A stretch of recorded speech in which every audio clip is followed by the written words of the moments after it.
Hello, everyone. We're on Deep Dive Podcast number 30, Paranormal Girl, and Tim. So tonight we're going to have our guest is Zonos. Saturday, we're going to have Buck's Paranormal Podcast, which will be will be a part of their podcast at 1 o'clock on Saturday. And then on Sunday, we will be in the Museums of Lost Souls. So that's coming up with us. But for now, we're going to talk to Jason C. Bankara. He's a retired Chief Master Sergeant for the United States Air Force and a former Phoenix police officer. He is also the creator of the 918 Files, a fiction series rooted in Arizona and built around unresolved cases and unexplained events, grounded in investigation realism. He owns and operates Zona Investigations, where he focuses on investigation services and analysis.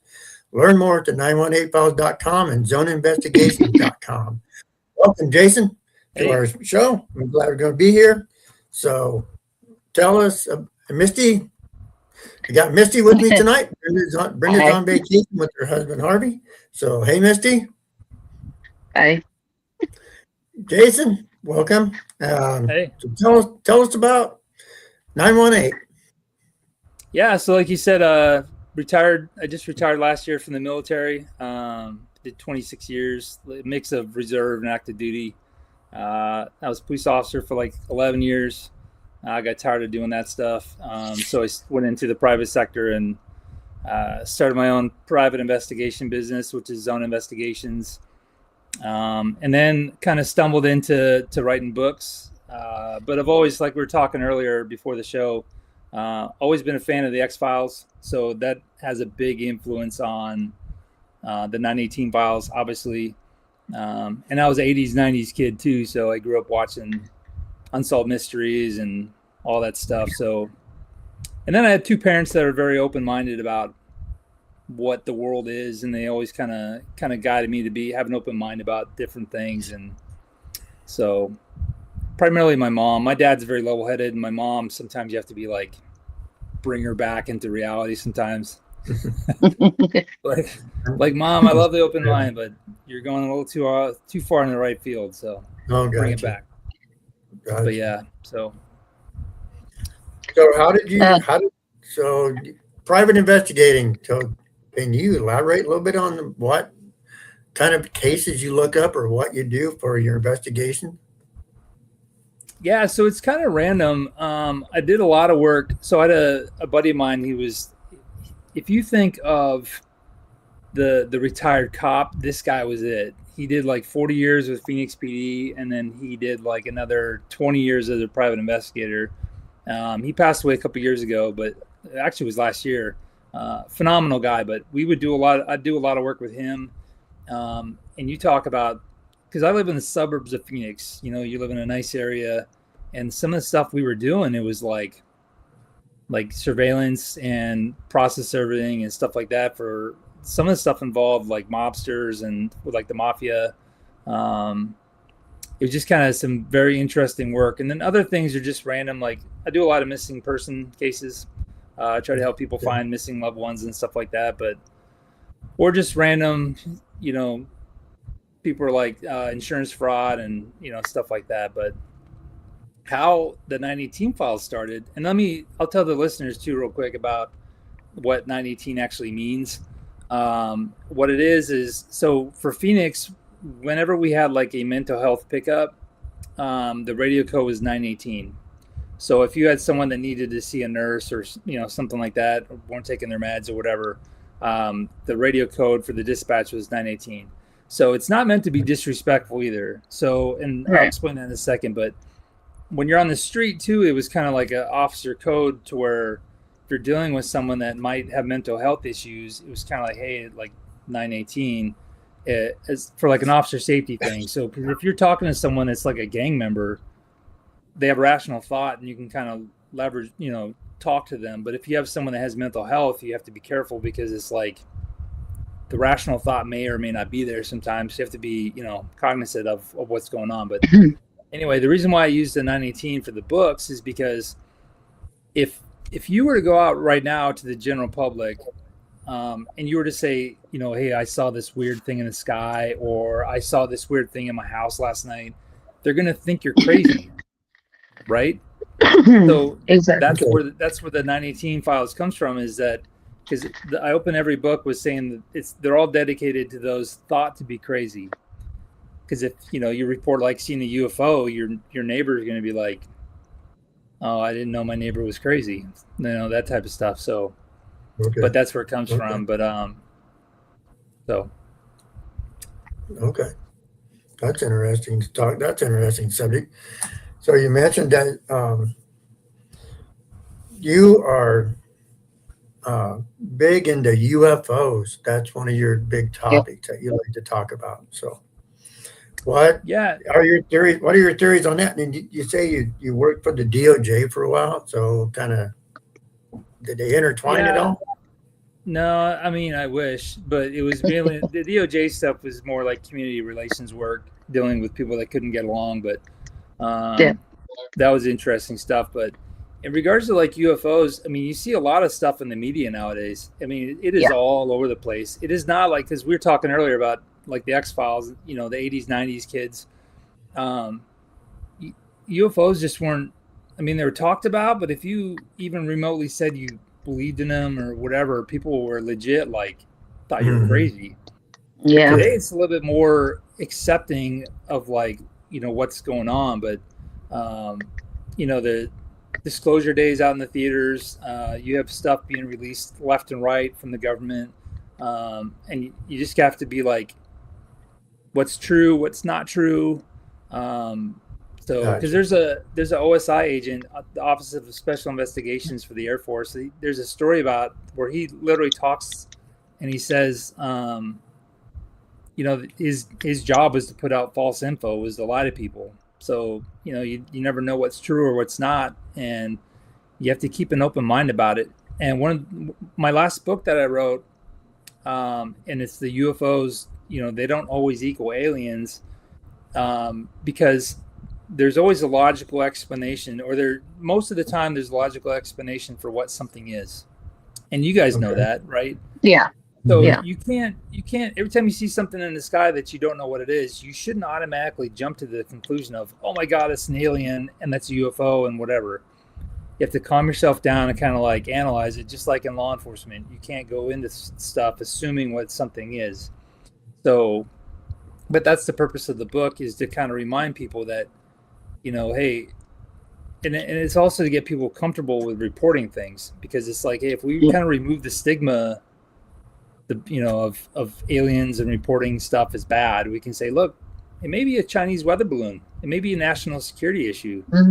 So the more that you report, the more info we can get, the more we can analyze and figure out what the blank is going on. So but when it comes to whether I believe in them or not, I have a very open mind. I don't have a spaceship landing in my front yard and aliens walking out. Like, until then, I'm not going to, I can't say 100% sure, but I'm a numbers guy, and the numbers tell me that, there's a very good chance that there is life out there. And there's a lot of stuff being released that shows unexplainable things. Yeah, something's going on, because it's like Project Blue Book and everything else. There's a lot of stuff in there that can be explained, and then there's that 1% where the Air Force and the government's like, they have no clue. I have no idea what that is. And that's the stuff that just totally intrigues me. So I think it's intriguing a lot more people now too, because the amount of people that are doing videos on stuff that they're seeing and putting it out there, like you said, the more people are reporting this, more people are believing. And they're always going to be that little percentage of, the best way I can explain it is, you remember the movie Independence Day, where Dennis Quaid kept saying that he was abducted by aliens and stuff, and nobody would believe him. And then the alien ships came and they still didn't believe him that anything happened to him, because they wrote him off as a nut.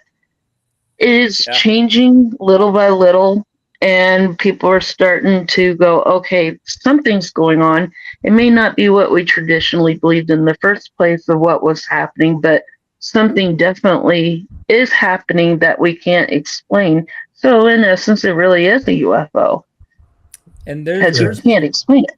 yeah, there's people out there too that even if whatever came and there's definitive proof and they're like, yeah, look, they're there, this is it, you would still have people that would be like, nope. Yeah. I mean, you still have people out there that think the earth is flat. So even though there's plenty of proof that it's not flat, but exactly. But yeah, it's definitely interesting. It's interesting stuff for sure. Similar to ghost hunting, you believe it or you don't until it happens to you. Then you do believe it. So it's a proof positive type thing. So yeah, and then speaking of ghost investigations too, like I'm going to tell people right now, like I don't do them. Like they creep me out, and I believe like we were talking earlier. So my mom passed away a couple of years ago, but we'd always talk about this stuff nonstop. Is what I love talking to my mom about, like all the paranormal and everything else. And I grew up watching Unsolved Mysteries, and every time the ghost investigation stuff would come on, that was like my favorite. That and UFOs. Yeah. But there are 2 cases where people contacted me to help them out in regards to this stuff, and just I'm a super nice person, and I have a hard time saying no to people. So one was a lady that was in this general area. She was saying that stuff was being moved in her home and a whole bunch of different things. And at first I was like, oh, this lady is legit 918. Like the way she was explaining it to me, and I was like, okay. So anyway, I agreed to meet with her because there's like I said, there's plenty of times where as a cop we would go to calls and you would have people that were just like, we went to this one lady's apartment once and there's tinfoil all over her house. Like it's just, you feel bad for them and you try to find ways to help them out. Anyway, so I helped this lady out. We go to this lady's house and we kind of like checked. I wanted to make sure there was no actual criminal stuff going on because there could have been someone accessing her house for whatever reason. Anyway, long story short, I go there and one of her things was she was saying that the light switches kept turning off by themselves. I go to the lady's house. I'm walking up the stairs, and as I'm walking up the stairs, the light switch flicks down, and I was like, I'm out. I was like, I am not. This is not my thing. I go, ma'am. All due respect, I go, basically, like I'm done. I'm not.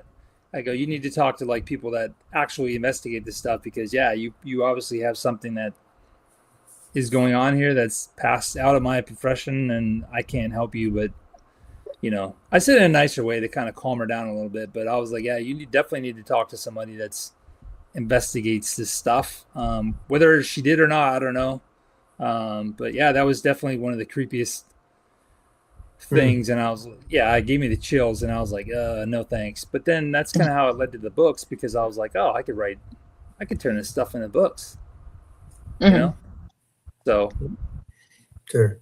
Hello, Lynn. So we got a team in here. So Lynn Coffrin from Wing Spirit says some things aren't in our wheelhouse for sure, and that would be them. So as far as it goes, so it's interesting, that you would come face to face with an alien, but not with a ghost. So that about that a little bit. So Misty, kind of like, what questions you got, Misty? Well, I was going to kind of ask you a little bit more about your books too, because I started to get the first book. I haven't read very much into it yet because I just caught it yesterday. And I do like how you are setting it up for a ghost story, but more believable in that time period. So I was wondering if that was kind of like in your mindset that by maybe a certain time we might actually start to believe stuff like that. Yeah, so the way I do the books is, so I'm a history nerd too. Like I love history, and that's how I got to the first book. Was there's a topic called time slips. I don't know if you guys have ever heard of them, but it is pretty creepy stuff. It's almost, I don't want to say it's time travel, but it's like a momentary slip in time where you're in the same spot, but just a different time period. So I centered the book on that, and I just find different paranormal topics and I just kind of mix it in. And I grew up watching the X-Files, so I kind of, there's so many episodes of the X-Files. You're like, is this true? Is this real? Yeah. And that's what I try to do with the 918 files. They're fiction, but they're loosely based on some real world stuff. And I take history and I kind of blend it in, and real places and real people and stuff like that. So the first book, is based off of time slips. Okay. The second book is based on the Mogollon Monster, which it's Arizona's Bigfoot. And when I first heard about this, I was like, yeah, there's no way they have a Sasquatch Yeti thing in Arizona. But when you go up north, there is some dense forested areas, but it's not like the Northwest. But so I did a little research and I found out that there is a retired Air Force guy. He passed away a couple years ago, but he did a ton of research. And what the piece that I found interesting was, I guess the tribes in that area consider this thing its own tribe. So whatever these things are that live in that area, whatever, the Mogollon Monster, they're basically, the natives up in there actually consider this their own tribe. So so they're real respectful with it. Yeah, I mean they're like, yeah, this thing's real. They're their own thing. So and then the third book, I did it on portals up in Sedona, which if you guys have ever been to Sedona, they got a lot of weird stuff up there. Yeah. So but yeah, then I did the Ghost Stories book. That was kind of fun. I just did a bunch of short stories of whatever came into my head, because I'm just always thinking of weird stuff, and that's why the books are fun, because you can kind of take the creative mind and kind of put pen to paper. So Gotcha. it's just fun times. But yeah, I just take paranormal topics and I just kind of create stories out of them. Okay. Well, and it works well with the 918 series too. Yeah, and the UFO book though I kind of deviated a little bit from the fiction. Those are fact-based. Those are all, that's more like a research type book. So that was fun too, because I wanted to keep it real, and I'm going to do another one too that's coming up with the Mogollon Monster and Bigfoot and Yeti and all the different things because that's one of the things out of all the paranormal, that's the one that should be the most believable. Not because you see some of all these videos now where there's people out in the woods walking around, and you're like, man, you bought that suit from the costume store, and you're like, what are you doing? Like, stop it. But with that one, it's cool because you have cultures that are geographically separated from all over the world throughout history reporting the same thing. Correct. It's just really weird stuff, because they weren't talking to each other, but they're reporting the same stuff, and it's all documented. But sure. But yeah, it's kind of like, not to be off topic too, but it's kind of like with UFOs, and it's so intriguing because you go throughout history and you have so many documented incidents where our ancestors are basically telling us they're reporting the stuff. They're just reporting it in a way that they understand it, Okay. So if you take an F-16 or an F-22 back to the 1600s and you fly that thing around, it'd be interesting to see what they would report it as, like how they would describe it. So very true. But very true. Go ahead. And also, I do know that there were reports of large apes here in at least the United States a long time ago.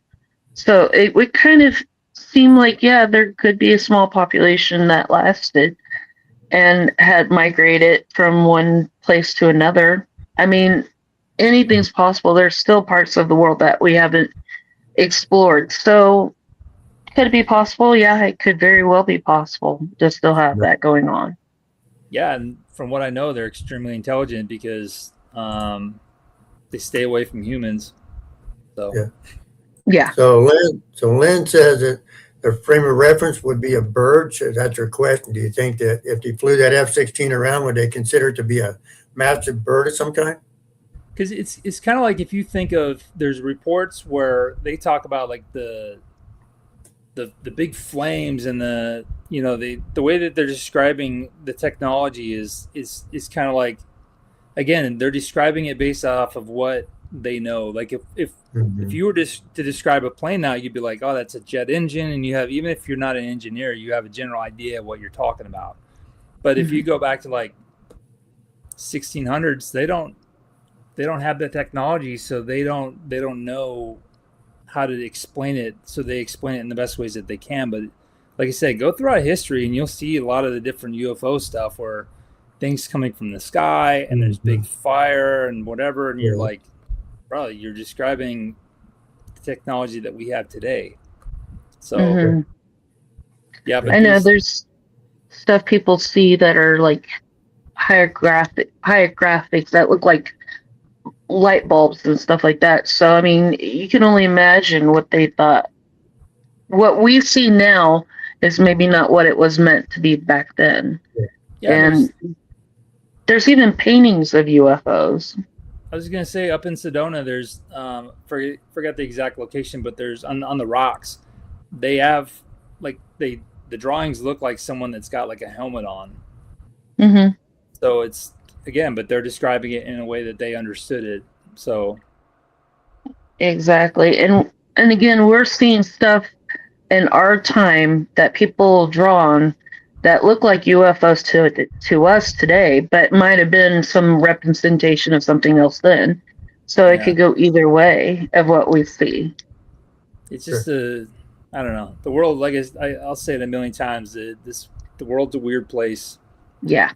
Like, you look at the pyramids. I mean, I saw a story earlier where they're talking about the pyramids. Those things were built to what, like the centimeter? They're perfect. Yeah. Yeah. And they align with like different things on the planet, and it's just kind of like you'd have a hard time doing that today with the technology that we have. Like, and they were doing this stuff thousands of years ago. It's like, I don't know. It's just crazy, and it's even more crazy is the fact that a lot of people aren't intrigued by this. They just don't care. And I'm just kind of like, the humans are naturally curious creatures, and then I think we're losing part of that. So yeah. Lynn also says, and the way they depicted them was from their point of reference and not visually accurate at all times. So, and that could very well be. I mean, you're seeing something here you don't understand, you're going to call it what you think it is, or what you, like I said, a reference to what you believe is there. So it's also like in Turkey, on top of that mountain in Turkey, they found that civilization, a dead 12,000 years old, that they still have depictions they're trying to figure out.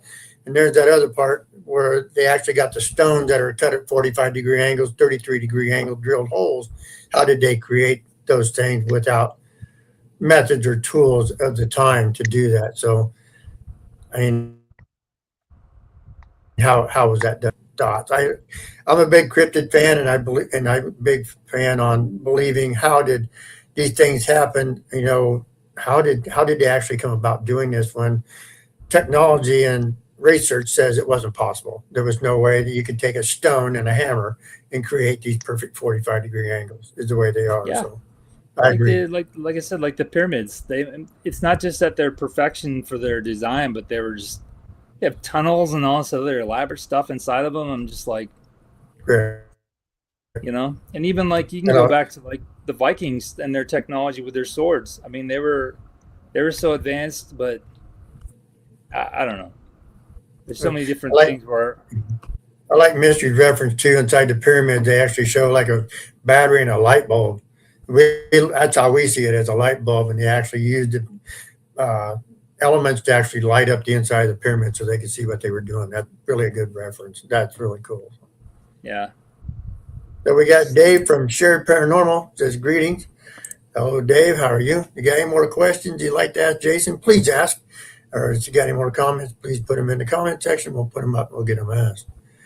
So, Misty, got anything else right at the moment? Well, just a little more on the alien side. So, quick question: what would you do if you actually met one? So, just a fun question.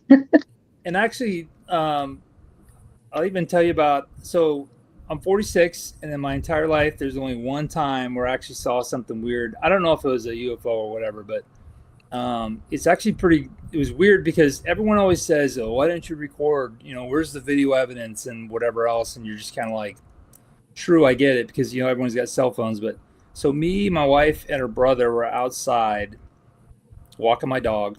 It was like Christmas Eve, like 3 or 4 years ago. But and in the area that we live, there's always Black Hawk helicopters that are flying around.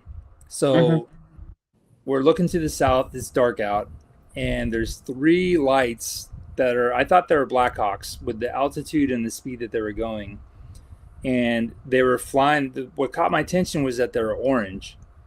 Usually it's like the green or the white or whatever, but these ones are orange. And I was like, what is this? So we're sitting there staring at these lights. And like I said, they're flying at the speed of a Black Hawk. And then the lead light just kind of like disappears.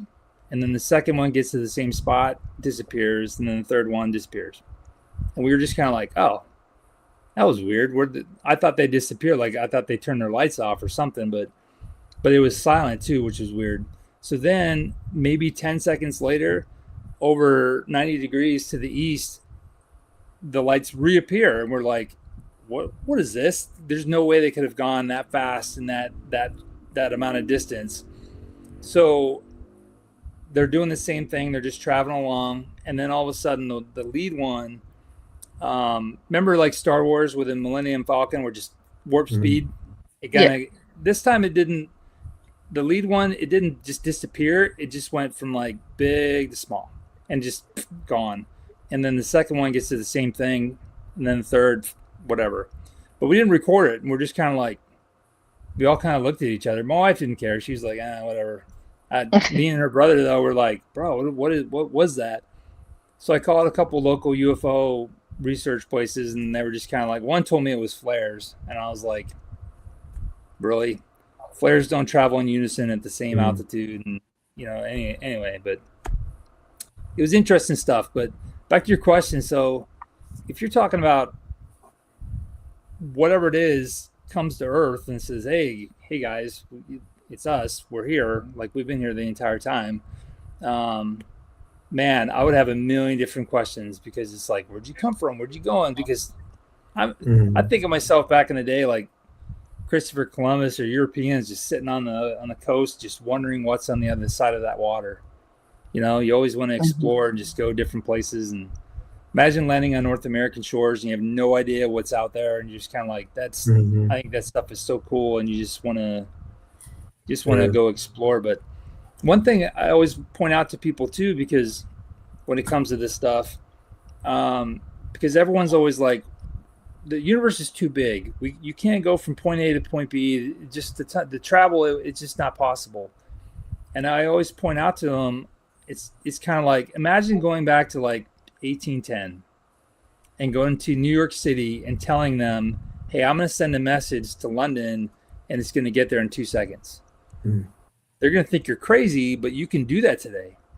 Like I can send a text message right now and then it'll go to China within like half a second. Yeah. But it's like, maybe they have a technology that we don't even comprehend, and of how they're getting from point A to point B or where they're coming from. And I mean, this stuff it's crazy. So to even think about it, but the possibilities are endless, actually. So yeah, it's just yeah, it's like the show Skinwalker Ranch. I mean, that is like I think the information that they release or put on their show is only about 10% of what they're actually finding there. So it's all for show, like literally, because the U.S. government was out there. I mean, that whole area is like blocked off. You just can't go out there. So Correct. We got a couple more people join us in. Dave Alcorn from Florida says hi. He says, what we're doing is awesome content. He loves the show.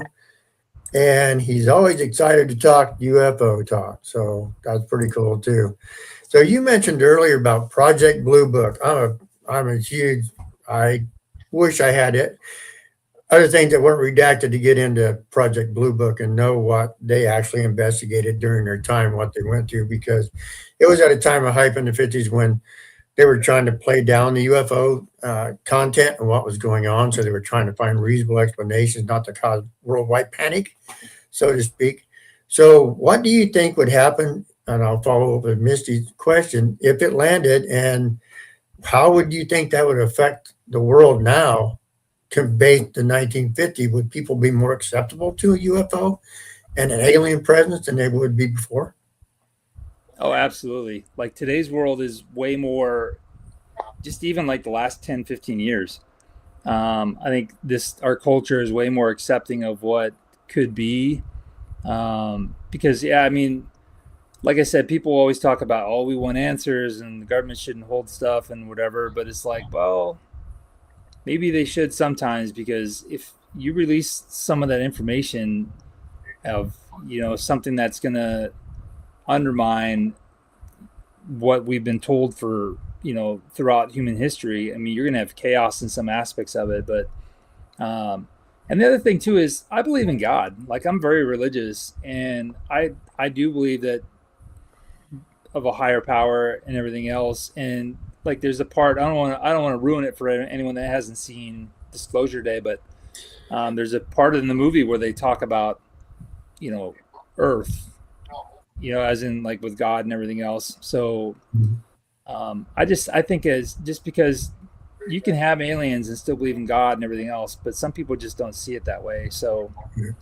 that's very true. But Project Blue Book, man, I tell you, there's some stuff in there where you're just kind of like, the 1% of those cases where they literally say, we don't know. Correct. We have no idea what this stuff is. But it's interesting, though, when you talk about like Roswell, where the initial story was like, oh, we found a UFO. And then like the next day they're like, nah, just kidding. It's a weather balloon. Correct. That's like going to a car crash and then, or a collision, and you're like, no, it's not a collision. It's just pedestrians walked into each other. It's like, correct. Have you been to Roswell? I've been to Roswell. It's pretty cool to go to their museum. Of course, you can't go out to where the crash was unless you have permission, because it's all privately owned. But it's a remote area too. So, but yeah, the thing about Roswell is it's interesting because when you put two and two together, right? Where you look at the technology before that time period and then the technology after. Yes. It's kind of like, when did we land? When did we send people to the moon? Correct. Like, was it before Roswell or after? And it's just kind of like, I mean, you look at this. You look at the stuff that these aircraft are doing now with like the F-22. That's insane. Yeah, just look at the stuff they were using back then and what we're doing now. There's some jump that we made that is really kind of unexplainable to some extent. You know what I mean? Yeah. So, and the thing is too, is like what you see now it wasn't developed yesterday. Like the F-22 and the F-35, that stuff is like, those aircraft were not designed last week. It took decades to get to that point. So it's like, reverse engineering. So that is interesting. We got a couple more comments on here. And to go back about acceptability, like question I asked, I always wonder about acceptability. I mean, whatever there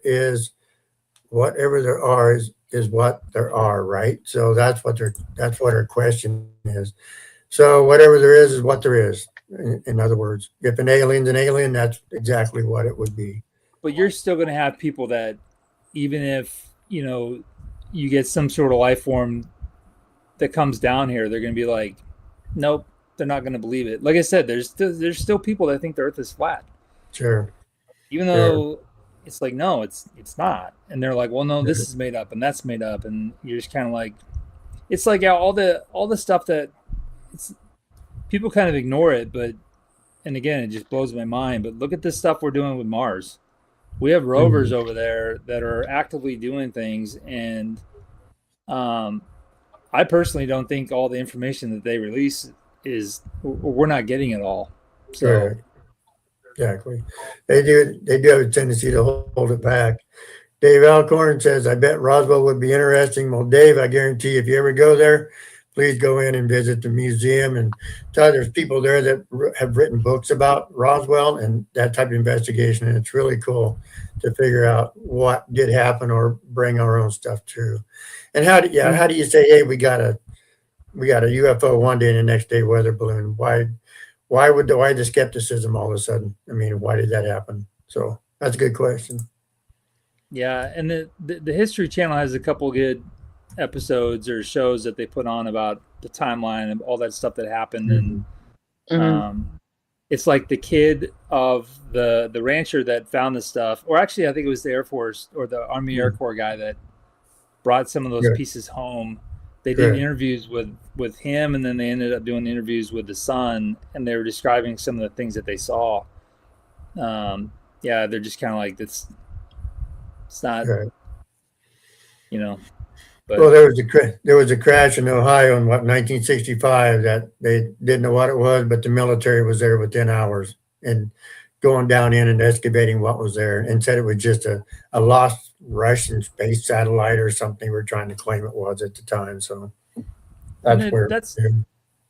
it's interesting because we were talking too earlier about the going in with an open mind and being logical and whatever else, and it's just kind of like, when I see the military respond very quickly to crash sites, that almost makes me want to believe that maybe it is our stuff that we're seeing, because that's why they're there so fast, because they're monitoring what's going on.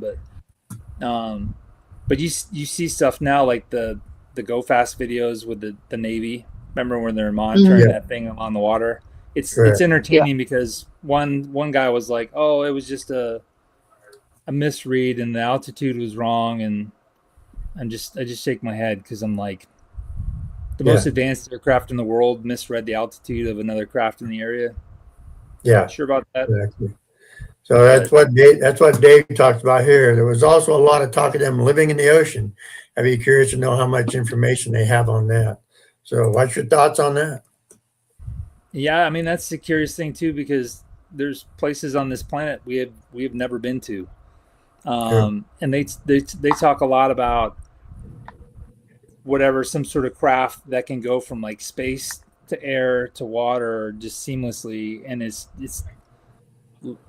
like my mind is like, man, how are they doing this? Because it's kind of like, people say, oh, you would crush something inside that aircraft going that fast. I'm like, true, but it's like you go back to Star Wars, and if you had something, because my mind is always like trying to think of different things, but if you were somehow able to push back against the force that's coming in to protect the people inside, you could actually do that, go that fast, so it's just kind of like, again, they're like we were talking about earlier, they're describing the technology based on what they know. So they're like, oh, if you were a pilot in an F-16 going Mach whatever, you would crush the person inside.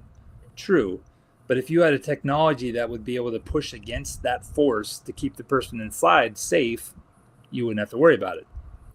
So it's just kind of cool to think about the technology that if you are able to go into water seamlessly, you're obviously displacing something, right? And it's, if you have the technology to do that, that'd be so cool. And then it'd be like, it's crazy to think about. So yeah, it'd be cool if we could reverse engineer that. That'd be awesome. But I mean, if you're coming here to do research and you want to hide out and you don't want people to see what you're doing, the ocean would be the perfect place to do it, because that'd be true. That'd be true. But there's still places we can't go because of the pressure. So the trench would be an awesome place to go. Oh yeah, because you'd get crushed. But it's the same again. If you have a technology that can push back against that, it's kind of like with the anti-gravity. Like if you're somehow able to, like when you go into space, it's anti-gravity because there's no gravitational pull from a larger object, right? Exactly. So if you're an advanced technology to where you figured out how to disconnect that when you're in the realm of Earth, like how cool would that be? True. But there's a lot of different thoughts about all this stuff, and it's just people are like, oh, you can't do that. It's like, well, you say that, but we don't know yet.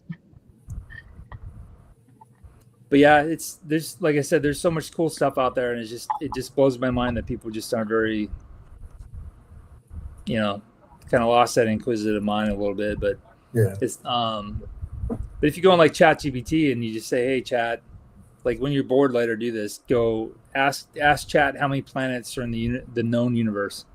It's an insane amount of planets that are out there. Yeah. Yeah. So, there are a ton. Okay. Misty, you got anything else? Well, I have a question about, like, have you ever thought about finding a local group out there to actually go and look for UFOs yourself? I mean, just to try that out, since I know you don't want to do the ghost hunting thing, so I was just wondering if you would be willing to try that. I mean, I'll take along with ghost hunters and stuff like that. It just depends on what they do. Because there's a couple people that I've met with and I talked to, and it's like I said, it's interesting stuff, and I'm very curious about it, but it just creeps me out way too much. Yeah. And then with the UFO Gotcha. stuff, it's just kind of like I am buying a night watch camera that I'm gonna put up. I'm gonna play around with a little bit just to see what I can come up with. But and then I've done some stuff with MUFON. I did a presentation down in Tucson for those guys, and that was a fun time because they had a lot of questions, and I think some of them thought I was like a government agent or something. Cause he's like, he did his research on me, and he was like asking me questions, and I was like, I honestly didn't know, and he was like, "Are you sure?" It's like, "No, I don't know that." He's like, "But are you sure?" It's like, yeah, maybe I am. I don't know. I got one more comment here I want to go over. Could it be like could it be burnout? Like, this is cool evidence and it turns out to be a hoax. So that goes on quite a bit, I believe, as far as that goes. People do try to hoax stuff. I mean, I've heard them throwing hubcaps in the air and taking pictures of them saying they're spaceships. We get all kinds of stuff like that. It is crazy now because the way AI is just going to make it worse.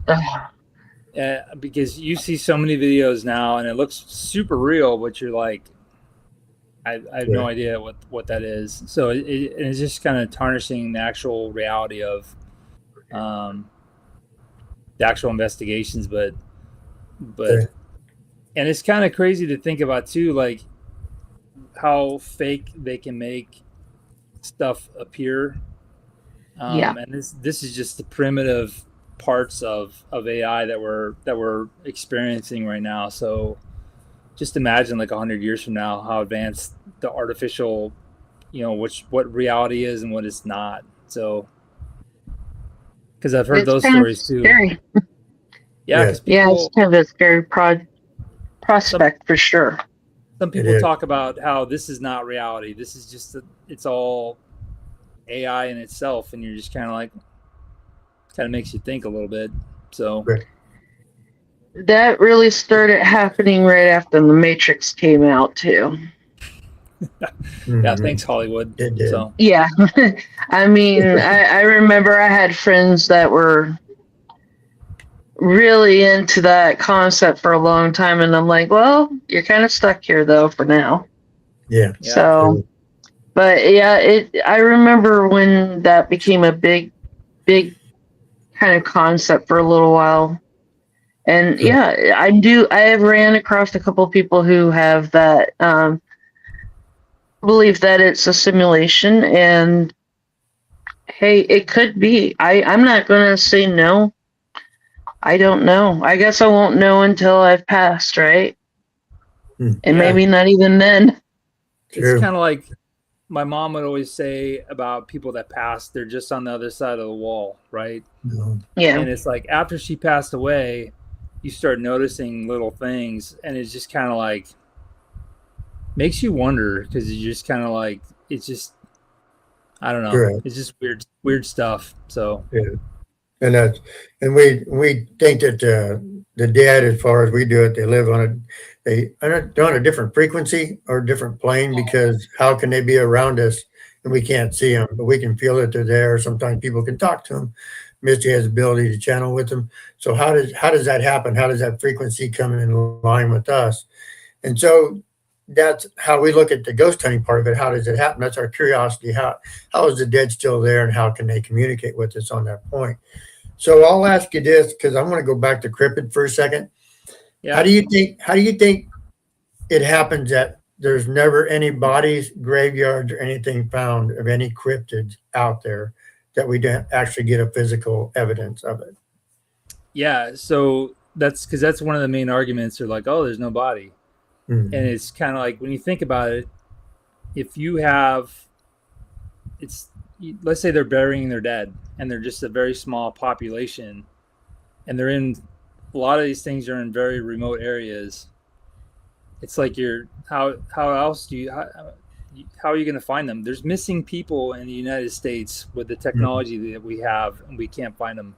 Correct. So, for instance, her name eludes me right now. The news lady from NBC, her mom went missing, right? Yeah. Savannah Guthrie. Yes, Savannah Guthrie. So they can't find her. So as they're looking for her, they're combing the deserts.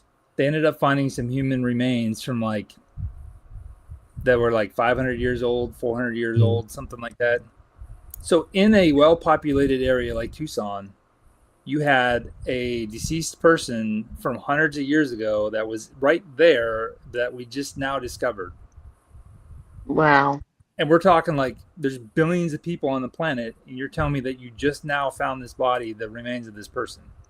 So if you have a very small population of whatever these things are, living in very dense, remote areas, and they're actively burying the deceased, or and it's out in the wild too. So the way nature cleans stuff up. So it's like if you're in a remote area where there's actual wildlife and there's very little human interaction,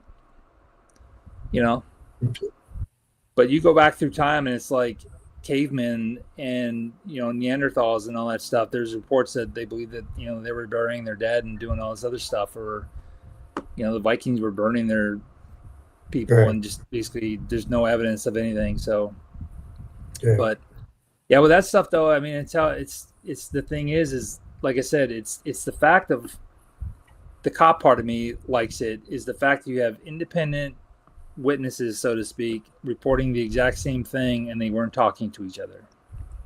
Gotcha. And that just creeps me out. And then that's why some of the best, I don't want to say stories, but incidents throughout history involving like think of like the Phoenix Lights that back in the 90s. What I love about that story is the fact that you had independent witnesses in different areas before cell phones were all over the place, reporting the exact same thing, and it's just kind of like their stories match. So it just kind of adds credibility to it. But yeah, cryptids though, that is, if you want to talk paranormal, and the one thing that I wish people would stop creating fake content for and focus on the reality of what we actually have, that is something that's just kind of like, I'm super curious about that one, because it's it's been part of our culture for so long, and it's just, like I said, it's the geographically separated people that have no business and have never talked to each other reported the same thing over and over and over throughout their culture. So we got some other CFL Paranormal. Welcome. So they also say it's hard to deny that what you're saying. It's hard to deny what you're saying. So that is very true. Very true. Yeah. I think what you do is very interesting. I need to get one of your books now, because I didn't do it, but now I need to read the thing, because now you got my curiosity really up. Terrible. So, and when you talk about cultures, talking about them, we talk about the Appalachian Mountains and the Native Americans that lived there. They actually built barriers and walls in the mountains and told their tribe not to enter that area, and they gave food offerings, stuff to appease them. So those stories exist and are real. What lived in that area that they weren't going to go over there, and they respected it, and we built like a treaty with them to keep from being attacked as well. So yes, those stories are fact. They really do exist. So yeah, it's when you talk about like the native cultures and stuff too, it's interesting how they explain stuff, because we were up at Devil's Tower a couple of years ago, and their story is like a bear or something clawed that out. So you're just kind of like, like, no, I don't think a bear did that. But then, again, you're describing it in a way that and you understand at the time. So, but yeah, So according to and stories too. Yeah. Sorry. Go ahead. No, it's fine. Close Encounters of the Third Kind said there's an alien landing spot up there. So Yeah, that's where I got one of my alien little stuffed animal things. Is from because my wife is like, What's over here?" I was like, "Devil's Tower." Like, yeah, Close Encounters. She's like, "I don't know what you're talking about." It yeah, is a weird place. If you guys have never been, it is a yep, must. You must go to that place yep. because it's got a very weird feeling to it. It's a very unique place of the country. So No, I was there. I was there as a kid, but I haven't been back, so I should go. Go ahead, yeah, Misty. Oh, I was just gonna ask where is it at again? so it's in I Wyoming. didn't So get if you. you go if you know where Rapid City and the Black Hmm. Hills are at, Yeah. go west from there, and it's Hmm. if I ever won the lottery, I'd be living in that area. It's beautiful country, but Yeah, Devil's Tower is just like I said, right. it is. You're driving along, and then there it is. There it is. So Yep. Oh, I'm gonna have to look it up now. Oh, yeah, it's yeah. It's really a it's cool place. You go west past Deadwood and Lead and out that way, so to go to it. So it's pretty cool. It is. yeah. If you go up to Oh, cool. Spearfish and then west, and then you kind of it's not too far from it. So, Yeah. but yeah, it's a very it's got a weird feeling to it for sure. Oh, I Yeah. bet. Yeah. Yeah. It's a cool place to go to. So tell me what, so you had a close encounter with the lights, and you guys, Phoenix, you guys have had all kinds of encounters over the years. And the stories in Phoenix are really fascinating as far as that goes. Yeah. Is there a story out there in any of your books or anything research you come across that you think is a 99% positive of alien visitation on Earth? I mean, when you look at all the different stories, again, like Roswell is one of those where I'm just kind of like, man, the stuff that went on there, and it's like it's documented. It's this stuff is there. Mhm. So, Mhm. but I actually did an interview once with. When I was in the military, I was security forces for the Air Force, and for 4 years I was up in Wyoming doing like missile security and stuff like that. And I interviewed a individual that had an experience out there with the missile field, and he's on my website. I can't think of his name off the top of my head right now, but he was up in I think it was up in Montana. But like stories like that, where it's again, is you have individuals that are verified. They're military, cop, nurses, doctors, whatever, lawyers. Well, not so much lawyers, but trustworthy people, right? Where they have no reason, they have no benefit whatsoever of reporting their stuff. It's just stories like that where I'm just kind of like, man, this is weird stuff. But the Phoenix Lights, that's a really good one because of the independent witnesses, and Fire in the Sky up in Heber, Arizona, just north of Okay. here.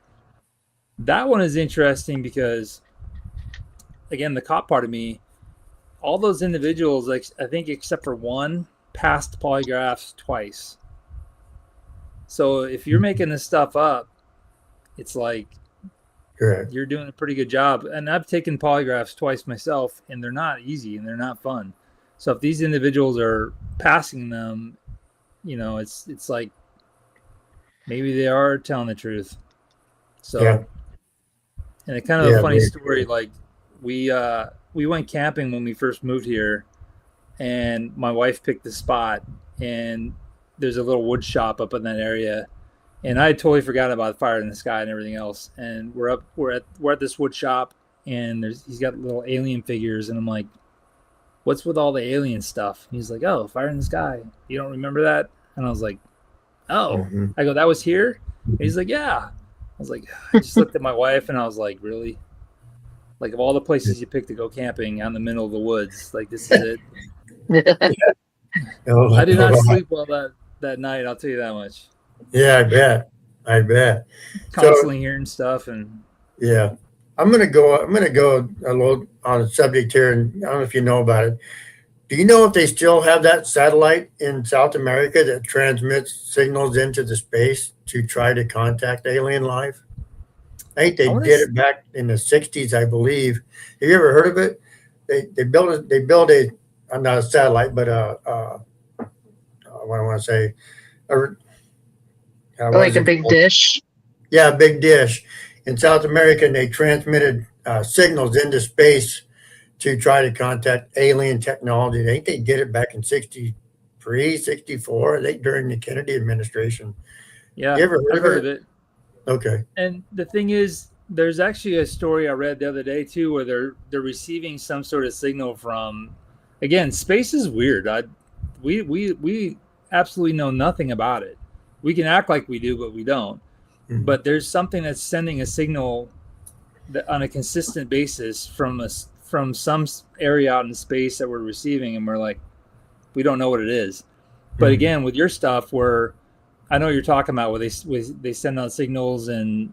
and even on the satellites that we put out there, we put technology on there to say, hey, this is where we're from, this is whatever. But the way I think about this stuff though is if I try to send you an email and you don't have a computer, you know what I'm saying? Like Correct. I'm trying to send you information, but you don't have the ability to receive it. Correct. You know, it's kind of hard, Yeah. um, but some of the stuff is basic. Like it's science is science. So if I'm sending signals out, you should be able to. It's whether or not you have the ability yet to receive it. So, Gotcha. but And that, and if I remember right, watching Skinwalker, it's 1.6 gigahertz, if I'm correct. yeah, that's some creepy stuff too. They're always finding that, but Yeah. Yeah, that's interesting. I watch that show. I'm religious about watching that show because I agree with you. I'm hoping they find something, but I tell my wife, the government knows what they're doing, so I mean, we you probably won't have get farther. So yeah. I mean, even before the show became popular, that was the government was out there doing that stuff, correct. and you're talking the two guys that have owned that property. I mean, they're worth a lot of money, That they are. and the people in those areas, again, it's like you have documented incidents over and over and over from different people reporting different things. So Mhm. I mean, Correct. it's who knows what's going Yeah. on out there. Yeah. That is a weird, and that's not. I Yeah. mean, this whole Southwest area is just full of weird stuff. No. So Misty, you got interesting anything for else? sure. What? I'm You got sorry, I any, didn't hear you. no, you got anything else? Um, I was wondering on your belief on aliens and stuff. Just basically, do you have any idea what you think, what kind of form they would come in? I guess I'm just curious of what your thought would be.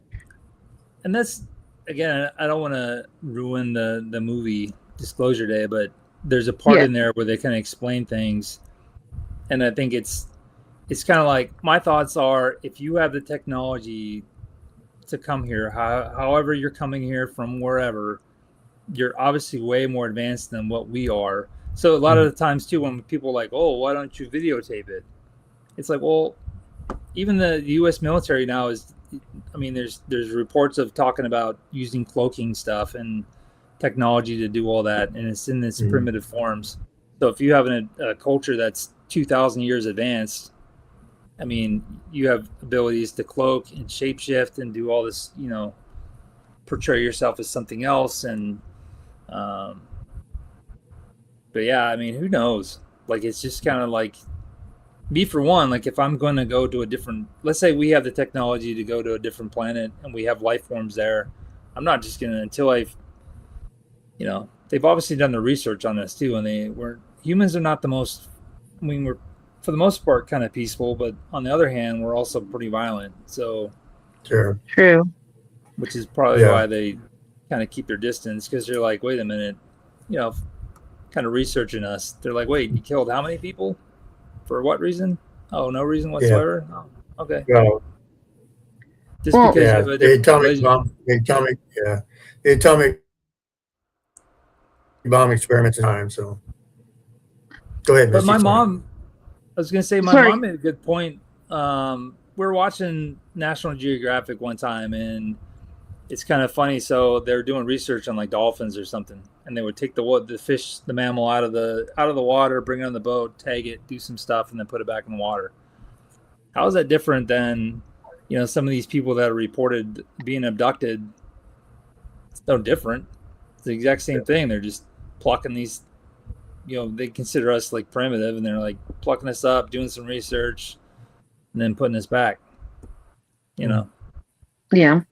We like to think we're smart, but again, it's, if you're dealing with cultures that are way more advanced and way older than us, who knows?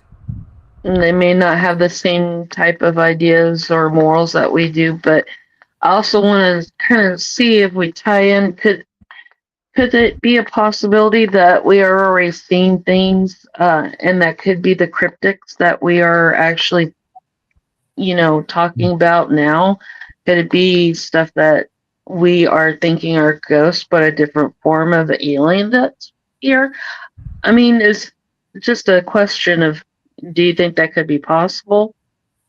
Yeah, and like I said, I'm very open-minded about what this stuff is. And it's I find people that are like, nope, this is it, and it's only that and nothing else. Mine doesn't operate like that. So it's just kind of like, I don't understand it. So, I mean, they could be, there's so many different things, and it's almost like it's by design to be like that. So yeah. Because just imagine if everyone knew there was a heaven, like the world. Yeah.